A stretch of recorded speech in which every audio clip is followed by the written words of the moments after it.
Hey guys, Top 5 here with episode number 12 of the Leicester Career Mode. We are back in the Premier League and it is transfer window time.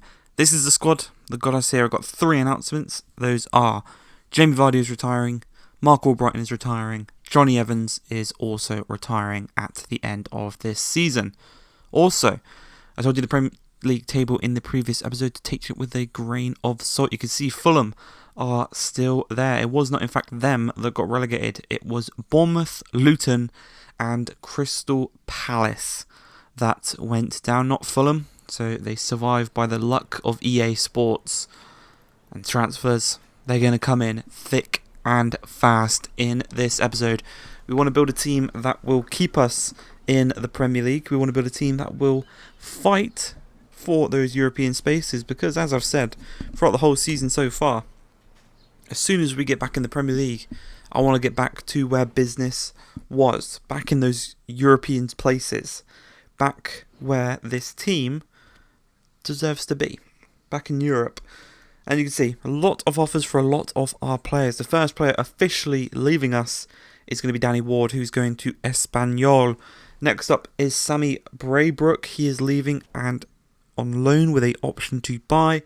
And Luke Thomas, who we never really used last season, is joining Everton for £6.1 million. Now, speaking of Everton, we just sold Danny Ward. We need a goalkeeper. This man only has 1 year left on his contract. He hasn't signed the contract extension in-game like he did in real life. £20 million for a 29-year-old. Jordan Pickford is absolutely brilliant. What a deal. One of the best goalkeepers in the Premier League, in my opinion. And obviously, we all know about England Pickford, Everton Pickford. People joke about Everton Pickford being shit. He is one of the reasons, probably one of the main reasons maybe why they stayed up last season. He is just that good. He's going to come in, be in the first team. And yeah, Dubravka down on the bench. 1 year left on his contract. We are not going to extend that. Next season, we'll look to sign a younger goalkeeper, maybe even a goalkeeper from the academy or a regen goalkeeper for the bench, because as we know, goalkeepers can go till they're 40. Buffon, we've all seen that he's over 40 now. We've got many old Ochoa. I think he's close to 40. So yeah, that is that. Now, the Fabio Carvalho problem, you can see here, his market value, £52 million. That is a large chunk of our budget. So I thought, Gibbs White, he'll be a good replacement. Nottingham Forest don't want to do business with us. Big problem. Who are we going to sign for that attacking midfield position? It's got me scrambling, it's got me panicking. In the meantime, we'll sell some players. Not Diaz, not Scott. And I thought of a player. He's a left winger in game, but I can easily move him to that attacking midfield position. It is Emile Smith-Rowe. Now, as soon as Arteta came back with that £46 million offer, I thought, I'll go and get Carvalho. You know, the difference between these two, I'll go and get Carvalho. It'll be easier. But we kind of got him down to below 40 million for a young English attacking midfielder.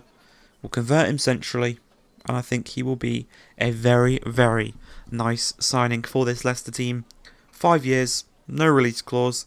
We'll keep him on his current wages. He'll be one of the highest paid players at the club.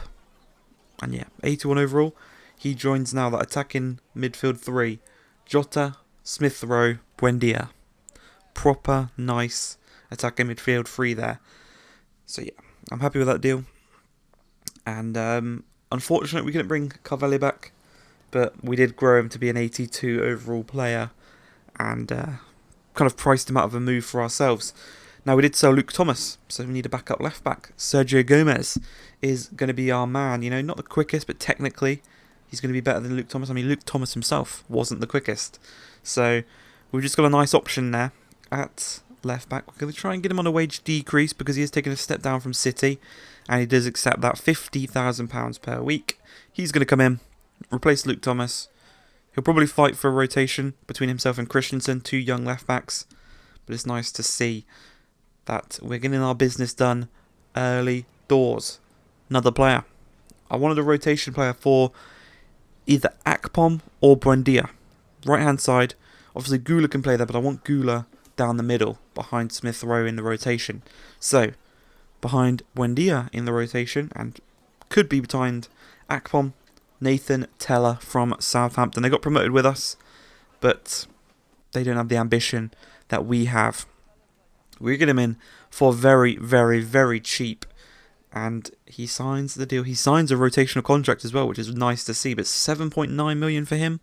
Top deal, I must say so myself. Now, a couple of options again. People want James Justin. I don't know why they want him so bad. He is ours. He's going nowhere. But another option here for Soumare. The first offer came from Roma. Now, their cross-city rivals Lazio have come in for him and they've accepted an offer. Now, I was trying to get this 27.5 to 30 million. I was trying to get that for him because I knew there was a player on the market that I could get for that price range. As we do unfortunately see Soumare leave us. He was one of our best players in that midfield last season. But the offer was too good to refuse, and it's coming from a Champions League team in Lazio. So, unfortunately, for the sake of his career and whatnot, we had to accept it on his behalf. But yeah, we got a good chunk of change for him. £27.5 million. That will be instantly reinvested into the team when we go and try and buy this man right here, Calvin Phillips, 27 years of age, 82 overall. He's had 2 seasons at City now. In-game he's had 2 seasons at City. Clearly, Pep doesn't mind selling him on. 29.1 I think is a good deal for him. They've kind of recuperated a chunk of what they paid for him, but not all of it. But the problem is those wages. We've got to get those down, and thankfully he does get them down. He's one of the highest paid players at the club still, but he isn't on those 110k he is on at City. He's happy to come and join the project. He sees big things in this team, and he comes onto the team and he's an instant captain, leader of this team. We've got Pickford, we've got himself, Calvin Phillips, Evans, Smalling, Drewsbury Hall when he plays. So yeah, we've got some nice leaders in this team. 29.1 million. Proper good deal for him when it comes down to it. And we've got a large chunk of sales going on here. So Markel joins go ahead Eagles. Iverson joins Union Berlin for 6.5 million. Worm Leighton joins Cluj for £450,000. Epia joins Savarte for £680,000. So we look at the best players of this team. We've got Pickford, Phillips, Buendia, Jota, Smalling, Smith Rowe, Drewsbury Hall, Dubravka, all above 80 overall. Justin, Oscar, Gula, some very close to being 80 overall. But we're getting into our first game of Premier League action in over a year. We've been stuck in the Championship. We grinded it out. We absolutely demolished it. And now we come back.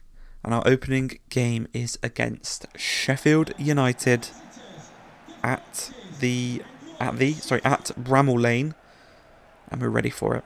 We are ready for this Premier League challenge. Like I said, Pickford is the captain. And actually, after this game and after the next game, I know I've already recorded the first game of the next episode. I know some changes I need to make. I want to sign 2 new centre-backs, 2 new starting centre-backs. Smalling can drop down to the bench. Suter was Kilman, a failed experiment. He never played. He was a waste of money. I look to include him in part of a deal for a new centre-back. I've got names in my mind of who I want to sign. I'm going to actively go out and find them in the next episode. But what I need from you is a striker that can compete with Akpom for starting places. I don't want a rotation striker. I want a striker that can compete with Akpom for starting places. So if you can give me one of those in the comments down below, that'll be very, very nice. I've got the centre-back covered. It's not the nicest. It's a more boring position. I'll cover that. You guys cover the goal scorer for this season alongside Akpom, who does get his first goal of the season after banging in 41 last season. Hopefully, he does a Mitrovic. Obviously, he broke Mitrovic's record in the Championship. Now, hopefully, he can go and have a season like Mitrovic in the Premier League, getting a few goals here and there. If he can get 15. I'll be very, very happy with that. 63 minutes in, Smith Rowe does score his first goal of his Leicester career. Very happy for the man there. And I think purely it is the position that made Fabio Carvalho that good last season. Obviously, we grew him from a 74 to an 82 overall. And I think it was the position, that attacking midfield position with all the creativity behind him, in front of him, that kind of got him so many goals last season. So I'll be very excited to see what Emil Smith Rowe can do this season, because he takes down the ball really nicely here. Lays it through to Jota. There's a man in the middle. You saw the rotations we made. Teller is on. He skips inside. Kind of dummies out his man. Didn't know what to do. Scores his first goal for Leicester. So that is 2 debut goals in this episode. And Akpom bagging his first Premier League goal of the season. But that's going to be it for this game. A 3-0 win against Sheffield United. Very, very good performance. Very, very happy for this season. I look forward to what we can do. Hopefully, Europe is the aim for everyone in the team. It is for me. But like I said, that is what we are going to look for this season. Next episode, we'll have our first game back at the King Power in the Premier League. But I hope you guys have enjoyed this one. If you have, please like, subscribe, and peace.